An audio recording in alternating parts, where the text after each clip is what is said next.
Hey guys, welcome to my YouTube channel. I hope आप सब ठीक होंगे, खुश होंगे और अपनी ज़िंदगी एंजॉय कर रहे होंगे। वीडियो शुरू होने से पहले आप मेरे चैनल को लाइक करें, शेयर करें और सब्सक्राइब करें। तो आज की वीडियो में हम लोग बात करने वाले हैं बिग बॉस 17 के बारे में। हम बात करने वाले हैं मुनव्वर फारूकी के बारे में। मुनव्वर फारूकी शो के स्टार्ट में बिल्कुल ही चेंज दिख रहे थे और ऐसा भी नजर आता था कि मुनव्वर फारूकी बहुत ही ज़्यादा सॉफ्ट हार्टेड पर्सन है और यहाँ तक कि ऐसा भी नजर आता था कि वो लोगों की बहुत ही ज़्यादा रिस्पेक्ट करते हैं। लेकिन बाद में वो बिल्कुल ही चेंज हो गए और ऐसा नज़र आने लगा कि उन्होंने शो के स्टार्ट में जितने भी दोस्त बनाए वो सब फेक थे,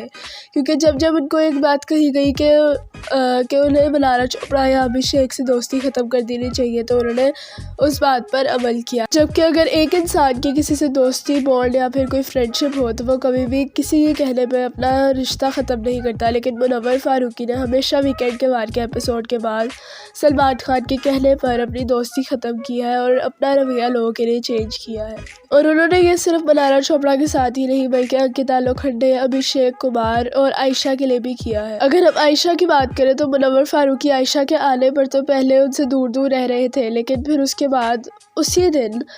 उन्होंने आयशा से ऐसे बात करनी शुरू कर दी जैसे उनके और आयशा के दरमियान कुछ भी नहीं हुआ और यहाँ तक कि आयशा भी नॉर्मल हो गई। हालांकि वो पहले तो यही शो कर आ रही थी कि वो मुनव्वर फारूकी से अपना बदला लेने आई हैं, खेलने लगे और ऐसा लगने लगा कि ये दोनों बाहर से ही प्लानिंग करके आए हैं। और ये बात सिर्फ ऑडियंस ने ही नहीं फील की बल्कि बिग बॉस के मेकर्स ने और सलमान खान ने भी नोट की और यहाँ तक कि सलमान खान ने वीकेंड के बाद के एपिसोड में इस बात को एड्रेस भी किया और उन्होंने आयशा से पूछा कि आपका आने का यहाँ मकसद क्या था, तो आगे से आयशा ने कहा कि वो मुनव्वर फारूकी से सॉरी के लिए आई थी। तो आगे से सलमान खान ने भी कहा कि अगर आपको सॉरी ही चाहिए थी तो वो आप बाहर भी ले सकती थी और उन्होंने यहाँ तक मुनव्वर फारूकी को ये भी कहा कि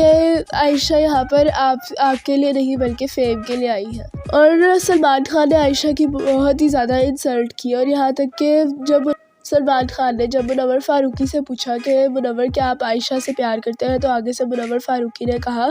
कि वो आयशा से प्यार नहीं करते, जबकि उन्होंने आयशा को कुछ और ही कहा था और इस पर आयशा को बहुत ही ज़्यादा हर्ट हुआ। और इस सब के बाद आयशा बहुत ही ज़्यादा रोई, लेकिन वो बाद में मुनव्वर फारूकी से नाराज़ तो थी लेकिन वो बाद में मान गई। लेकिन इस सब के बाद भी मुनव्वर फारूकी ने आयशा को टेंट्रम शो करने शुरू कर दिया और ऐसा नज़र आने लगा कि मुनव्वर फारूकी बहुत ही ज़्यादा चीप है। और यही सब कुछ मुनव्वर फारूकी ने मलारा चोपड़ा के साथ किया। पहले तो वो बिल्कुल ही मलारा चोपड़ा के साथ नॉर्मल थे और यहाँ तक कि उनको पहले ये बात भी कही गई कि आप मलारा चोपड़ा से दूर रहे या अपनी दोस्ती से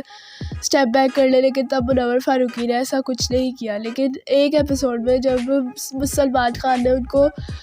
समझाया तो उन्होंने सारा से अपनी दोस्ती तोड़ ली, हालांकि सलमान खान ने उनको कुछ और समझाया था और उन्होंने यही सब कुछ अंकिता लोखंडे और अभिषेक के साथ भी किया। लेकिन अब उनको पता है कि उनका बिग बॉस हाउस में इतना अच्छा कोई दोस्त नहीं है तो उन्होंने अंकिता लोखंडे से दोबारा से अपनी दोस्ती रखनी शुरू कर दी। और अब तो मलारा चोपड़ा के साथ मुनव्वर फारूकी की लड़ाइयाँ होती रहती हैं और यहाँ तक कि मुनव्वर फारूकी मलारा चोपड़ा के बारे में बहुत ही बुरी बुरी बातें भी करते हैं। अगर ऐसा कहा जाए कि मुनव्वर फारूकी UK07 राइडर से डिफरेंट है तो ये बात बिल्कुल ही गलत होगी, क्योंकि वो दोनों एक ही जैसे हैं। चाहे दोनों की पर्सनैलिटीज़ डिफरेंट हो, लेकिन मुनव्वर फारूकी भी सारा दिन बस बैठे ही रहते हैं, कुछ करते नहीं हैं,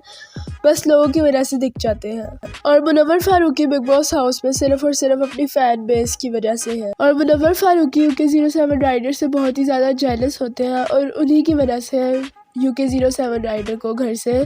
एलिमिनेट किया गया। अगर आपको ये वीडियो अच्छी लगी हो तो मेरी वीडियो को लाइक करें, चैनल को सब्सक्राइब करें और मेरी वीडियो को अपने फ्रेंड्स के साथ शेयर करें।